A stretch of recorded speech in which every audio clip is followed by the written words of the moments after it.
ఏ రాజే ఎలా ఉన్నావు? బాగున్నాను మాయా.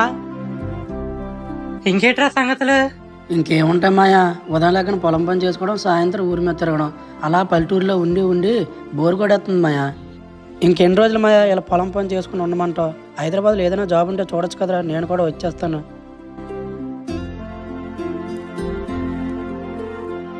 ఎందుకు మాయా నవ్వుతున్నావు? నువ్వు అనుకున్నట్టు ఉండదురా సిటీ లైఫ్. ఏం మాయా? ఏంటోరా మా సిటీ బతుకులు. బతకడం కోసం అప్పులు చేయటం, తిరిగి అప్పు తీర్చడం కోసం మళ్ళీ బతకడం.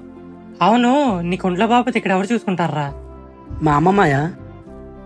అదే అక్కడ అనుకో, నిన్ను పట్టించుకునే వాళ్ళు ఎవరు ఉండరు. ఆ పరుగులు తీసే ప్రపంచంలో ఆ డబ్బు సంపాదించాలని ఆశ తప్ప ఎవ్వరు అవన్నీ పట్టించుకోర్రా.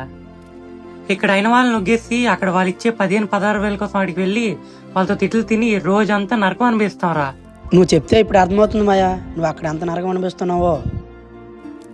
నీకోటి తెలుసా, ఒకప్పుడు మా ఊర్లో పండుగలన్నీ మేమే చేసేవాళ్ళం, కానీ ఇప్పుడు ఆ పండుగలు మేము చుట్టాల్లో వస్తున్నాం. అదిరా ఇలా చెప్పుకుని పోయి చాలా ఉన్నాయి. అదిరా ఇప్పుడు వస్తాడు సిటీ. ఎంత చెప్పాక నేను అలాగ వస్తాను మాయా, ఎక్కడ ఏదో పని చేసుకొని ఉండిపోతాలే. నేనైతే రానురా బాబు. ఇదండి కథ. తప్పని పరిస్థితుల్లో సిటీకి వెళ్ళి లేని కష్టాలు తెచ్చుకొని పడుతున్నాం. పల్లెటూరు వాళ్ళు అక్కడ ఏదో కొత్త ప్రపంచం ఉంటది అనుకొని వెళ్తారు, కానీ వెళ్ళాక మన ఊర్లో ఉండిపోతే బాగుండు అనుకుంటారు. అయినా చేతిలో మన ఉత్తిపని ఉన్నప్పుడు ఎక్కడున్నా బతికేస్తారు.